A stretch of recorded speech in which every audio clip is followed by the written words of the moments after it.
Welcome, collectors and model railroad enthusiasts, to, I can't believe I'm saying this, already part 8 of the HO files. You guys have been great and have provided some excellent feedback so far. In episode 8, we're going to take a look at my lumberyard that I have on my layout, another very busy and impressive display and piece of industry. So lumber and wood were among the first products transported by rail and are just as important today. So no matter what era that you are modeling on your railroad, this is a building that I would suggest that, or a similar building like this that I would suggest that you get. So the way I'm going to do this is, as always, we'll start with the vehicles, but I'm going to do kind of in order of the stages that you would see in a lumberyard, or at least how I envision you would see it on a lumberyard. So obviously stage 1, you have the lumber trucks or the logging trucks coming in from obviously the Pacific Northwest or wherever you're modeling. And they're going to come in on obviously logging trucks like this. This particular one is a Concord truck from a number of years ago, but it still holds up well today. Obviously you would still see vehicles like this on the road today.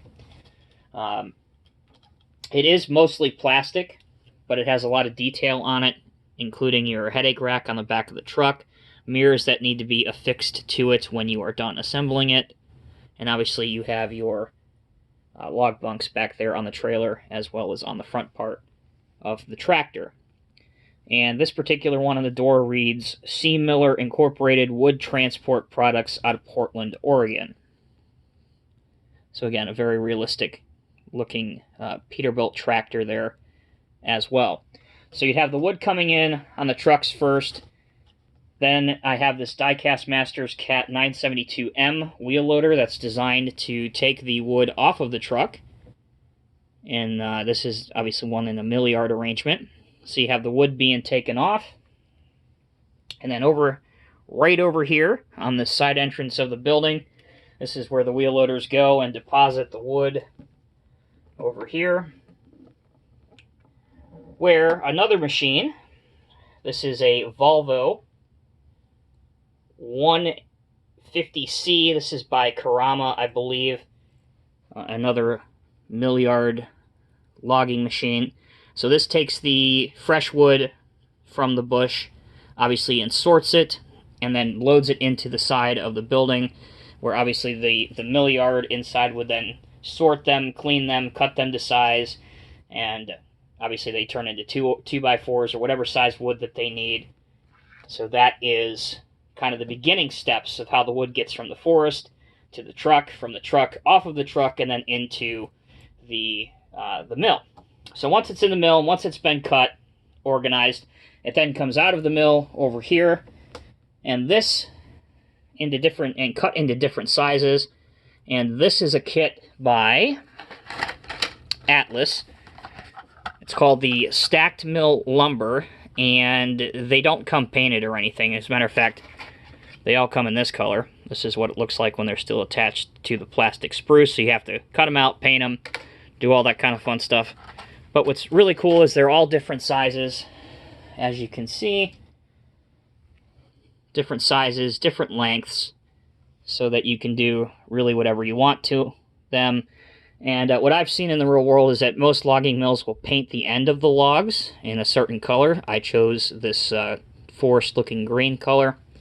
So once they're sorted by size, this machine over here, which is a Cat 980K wheel loader, which I have put a forklift or forks on the front of it, that then loads it onto flatbed trucks to be taken from the mill and then delivered to places like, well, Menards or Home Depot or Lowe's or different building sites, wherever they're needed.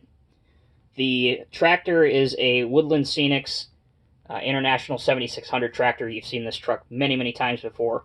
The trailer is a Promotex Tonkin Trucks and Stuff, same mold, spread axle flatbed trailer. Again, you've seen that trailer many, many times over the years here on this channel, but it is overall a very nice trailer.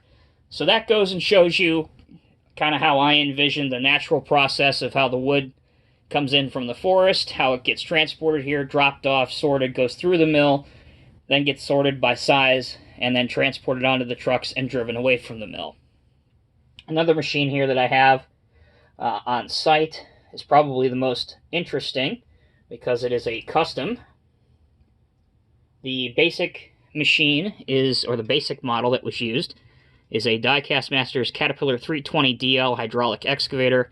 It has 3D printed replacement tracks, a 3D printed cab guard, and a 3D printed feller buncher harvesting head. Now again, if you're not familiar with what a feller buncher is or what it does, it's quite simple, as are most of the names for construction and heavy equipment, because the name usually implies what the machine does, and in this case it's no different. It fells trees, or falls trees, and then it bunches them into piles. And this is the head, and it has a huge cutting saw on the front, and these tongs, if you will, kind of hug or grab the tree, and then once the tree is harvested or cut down, it then puts the trees into different piles. So this is, again, the 320 by Diecast Masters that has been heavily modified. Okay, so those are the vehicles, the main vehicles. As with every building that I have, I always will have a few workers' vehicles. So this is a River Point Station Eddie Bauer Edition Ford Expedition. Very nice model. Malibu Jaguar XKX in British Racing Green. And I have one of the new Woodland Scenics coupes, or coupes. This one in red. A Malibu Mini Cooper in yellow with a black hardtop. And then, last but not least, one of the Ryco 2006 Chrysler Crossfire convertibles in charcoal. Also, again, a very nice model. So those are the worker vehicles. All right, let's now move on to the main building. So by name, this is the Menards Cripple Creek Lumber Yard. It is available in both HO, which is 187 scale, obviously, as you guys know, and in O gauge, which is 148 to 150 scale. As you can see, it is lit up right now with the help of the plug. I'm going to bring this in a little closer so we can take a look at it. So as you can see, it's a two-story building. This is the main facade, the front of it. It features realistic weathering, which you can see up on here. So it kind of gives you the indication that this building has been around for a while. On this level, you can see the different mill yard lumber stacked and organized. This gentleman is carrying what appears to be a 2x4. Down here, these two workers are probably carrying on an argument about what they ate last night. There's a stack of pipe right here.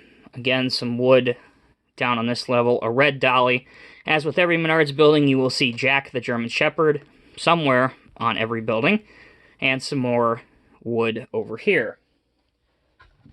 One of the best parts about this set is that on both sides, you have a sliding door. So if you wanted to, you can have a forklift going in and out. And you can also see inside that it is detailed. So much, in fact, that there's a huge crack in the floor. I'm sure somebody probably got fired for that.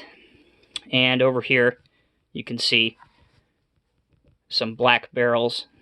And you can just make out over there a yellow ladder that leads up to the second deck. Here is the sliding door. Obviously, you do have some weathering on the siding of the building as well.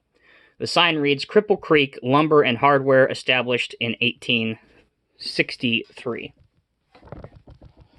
The rear has again, the appearance of a very weathered structure, as well as a weathered Mastercraft door sign. That is a Menards brand, as you may expect. This is the rear plug-in for the light, but of course, if you don't want to have that sticking out in the middle of your layout, you could always plug it in and hide it underneath your table. And on this side, once again, you have the sliding door, your main fuse or power box over here, which reads danger, and then your office entrance with a window. So there you have it, collectors. That is the mill yard. on episode 8 of the HO Files. I really hope you guys have enjoyed this series so far. Make sure you stay tuned and subscribe if you haven't yet. I know I have been enjoying this, and it seems like from the feedback that I've gotten from you guys, the overwhelming majority is that you have enjoyed this as well. If you have any questions or comments, as always, please leave them down in the comment section below. Until next time, take care, be safe, and I'll see you in the next video.